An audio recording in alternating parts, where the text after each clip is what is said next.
여러 장관들을 관찰하면서 이번에 사실은 개인적으로도 분기점이 될 것 같은 분이 하나가 있는데 정은경 장관입니다. 왜냐하면 코로나19 때 질병관리본부장으로 한국의 방역 활동을 너무나도 훌륭하게 글로벌 스탠다드가 될 만하게 키워내셨는데 지금 또 하나의 거대한 산이 그녀 앞에 있습니다. 바로 그거는 의대 정원 문제인 거고 윤석열 정부를 망치는 데 일조했던 가장 큰 문제에 대해서 최근에 의사 인력 수급 추계위원회가 오랜 논의 끝에 결과를 내놨지만 그 최소값과 최대값이 너무 넓다 보니까 사실은 이거는 내놓나 마나 하는 답이란 얘기가 많고 당장 내년도 입시부터 의대 정원 문제를 정은경 장관이 어떻게 풀어낼지가 너무나 관심인데 잘할 것 같습니까? 좀 어려울 것 같습니까? 저는 잘할 거라고 봐요. 그러니까 너무 섣부른 예측일 수도 있을 것 같은데요. 어찌됐든 간에 지금까지 그 의대 증원 문제 때문에 전공이 파업 들어가고 그 후가가 무지하게 길게 가는 거란 말이에요. 지금도 여전히 계속되고 있는데 그걸 그나마 안정적으로 의료 공백이 생기지 않도록 굉장히 많은 노력을 했다고 하는 걸 평가해주고 싶고요.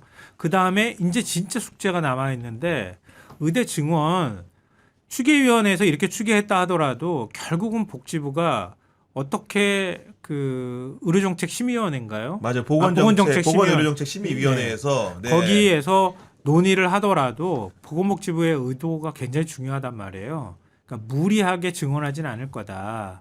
그러니까 의사단체의 최대한 반발을 줄이면서 의대 증원 문제, 의사 증원 문제를 처리할 수 있을 거다. 어쨌든 과학적으로 뭔가를 만들려고 노력했잖아요. 그러니까요. 그리고 그 최소값을 설정한 것도 어찌 보면 최소값이 최소한의 합의 수준이라고도 볼 수 있거든요.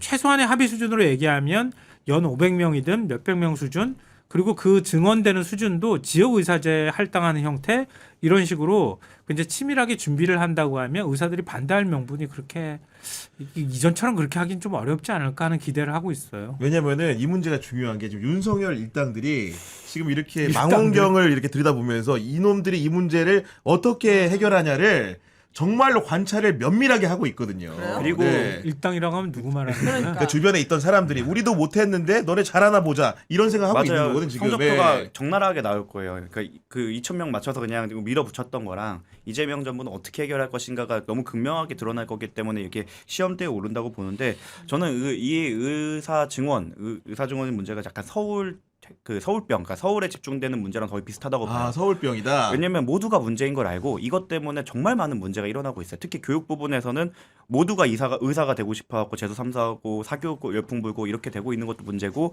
우리가 이공계로 인재가 안 가는 것도 문제고 이런 사이드 이펙트가 엄청 커지고 있는데 이게 과연 그렇다고 서울에 이렇게 몰리는 게 문제니까 서울을 더 좋게 만들자라고 하면 지방이 또 고사가 되는 거고 그렇다 이걸 떼갖고 이쪽 그 지방을 좋자고 하니까 그럼 우리 경쟁력이 약화되는 거 아니야? 아니면은 그 의사 TO로 줄이면은 거기에 경쟁이 더 심해지는 거 아니야? 이런 식의 여러 가지 반론이 있을 수밖에 없어서 정말 어려운 문제거든요. 근데 본질을 해결해야 되는 문제고 누군가는 해결해야 되는 문제입니다. 그래서 가장 이재명 정부의 능력이 보여줘야 되는 부분이고 말씀하신 것처럼 그 명분을 쌓아가면서 치밀하게 나아가고 있다고 생각을 하고 꼭 해결해야 되는 문제고 이게 해결이 된다고 하면 그냥 의사들의 그러니까 전문직 한 분야의 그 문제가 해결되는 게 아니라 사교육부터 시작해하고 우리나라의 과학기술 뭐 이런 문제까지 정말 많은 사이드 이펙트가 있을 거라 생각해요. 그래서 그 이재명 정부의 어떻게 보면 명문이 달린 문제다. 문제 중 하나라고 생각을 합니다. 아니, 저는 잘할 거라고 봐요. 또 그리고 명언까지 안 걸어도 돼 충분히. 왜냐하면 이재명 대통령이 업무보고 과정에서 다 얘기했어요. 필수 과목 의료 수가 높여줘라 이렇게 얘기를 했거든요. 맞아, 그거는 사실 원하던 거니까 의사들이. 그 현실화 해줘라 수가. 그 현실화하는 방안 하나 하고. 그다음에 지역에서 지역의사제 법은 이미 통과가 됐거든요. 맞아요. 지역의사제 증원하는 문제 의료계가 크게 반발하지 않았어요. 그렇네. 그런 문제 이런 것들을 복합적으로 연결하면 다면적으로 대책을 만들어서 내놓는다고 하면 의사들이 지나치게 반발하지는 못할 거다. 지금 상황에서 한 번 또 겪었잖아요. 그 일들을.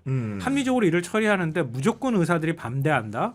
그러면 완전 국민 여론 떠나지. 근데 그 전문직 집단은 국민 여론을 그렇게 신경 쓰지 않습니다. 그래서 변호사니까 지금 그렇게 얘기하는 거지 지금. 네.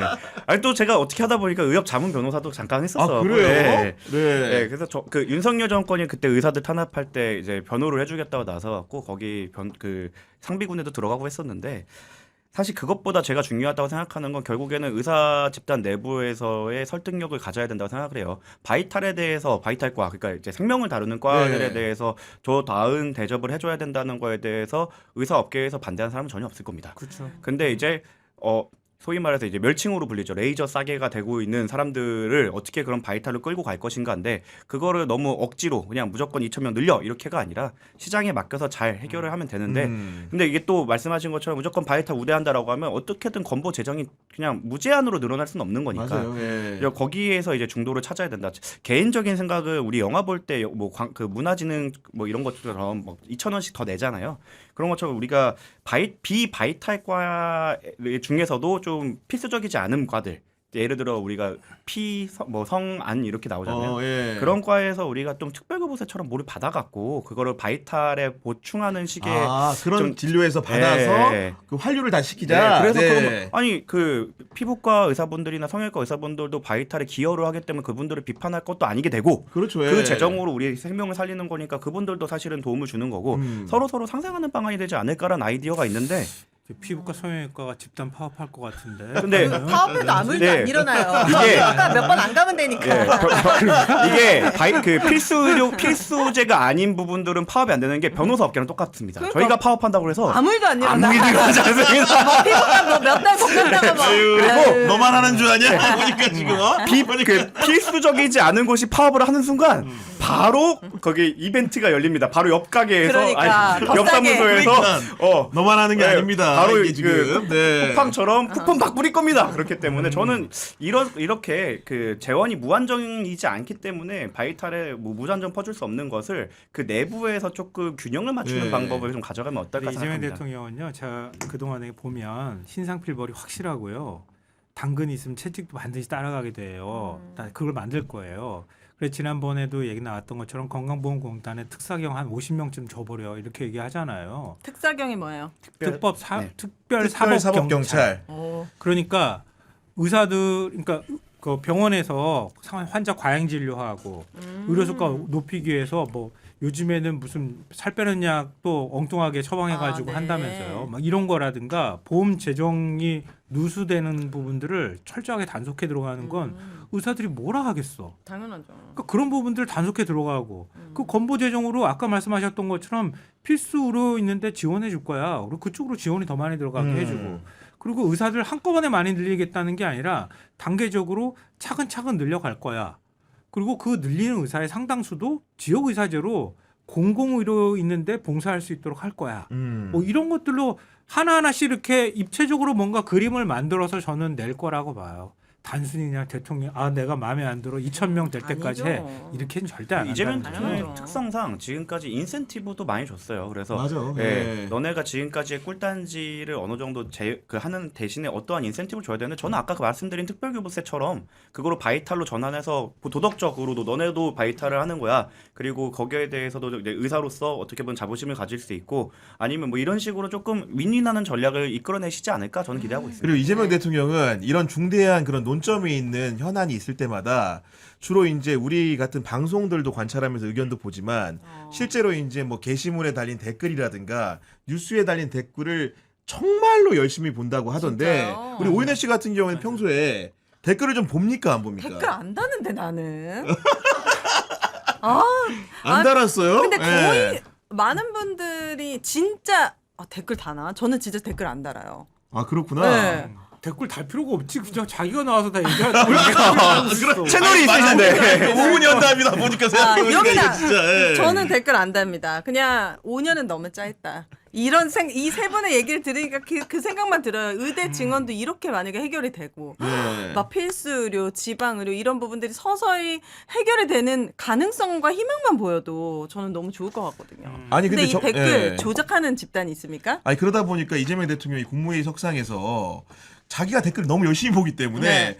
댓글 순위를 조작하는 거는 업무 방해일 뿐 아니라 정보 조작으로 민주주의 체제를 위협하는 행위다. 네. 이렇게 단언을 했거든요. 그렇죠. 여론을 수렴하는 기능을 방해하는 거기 때문에 거기에 대해서는 저는 단죄를 해야 된다고 생각하고 뭐 가족 계정을 빌리는 것도 참 문제지만 가족 계정을 빌린 게 아니라 그거를 누군가 한 명이 관리했다면 저는 그거는 사법 처리의 대상이 될 수도 있다고 생각을 합니다.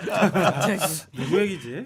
근데 제가 이거 뒷얘기로 들려드리면은 예전에 이재명 대통령 굉장히 가까운 분이 이제 수사를 받게 되는 상황이었는데 거기에 이제 변호인으로 입회했던 분이 저한테 해준 얘기예요. 그러니까 그분의 중간에 조사를 받는 과정에 약간 쉬는 타임이 있잖아요. 브레이크 타임 때 네. 이제 휴게실 같은 데 가가지고 이제 휴대전화를 보는 걸 옆에서 슬쩍 봤더니 댓글을 읽고 있다고 그러더라고. 그러니까 쉽게 얘기해서 물론 짧은 시간이니까 뭐 영상을 본다거나 기사를 보기 어려운 시간이라고 생각할 수도 있는데 딱 보니까 확실히 자기가 모시는 주군 자체가 댓글 여론을 워낙 이렇게 독해를 하다 보니까 그분들도 남는 시간에 댓글을 바로 이렇게 보는 걸 보고선 아 정말로 그 소문이 맞구나라고 했다고 했는데 이재명 대통령이 국무회의 석상에서도 이제는 알만큼 사람들이 안다고 생각을 했는지 댓글 얘기를 직접 한 겁니다 지금. 네. 국영 기자는 역시 비사 전문 기자. 진짜 이런 것들을 많이 듣고 그러는데요. 예, 이재명 대통령 잠 안 잔다는 얘기들 많아요. 그래서 건강 걱정하는 사람들도 꽤 있어요. 이건 이재명 대통령하고 소통하는 사람들의 얘기예요. 새벽에도 막 소통하고 왜 이 시간에 텔레그램이 오지라고 얘기하시는 분들이 많더라고요. 그러는 얘기들을 해요. 이재명 대통령은 진짜 이렇게 하면 어떻게 건강이 유지될 수 있을까 이렇게 걱정할 정도로 그러니까 댓글도 보고 유튜브도 확인하고 굉장히 다양한 채널로 또 의견들도 받고 이렇게 한다는 거예요.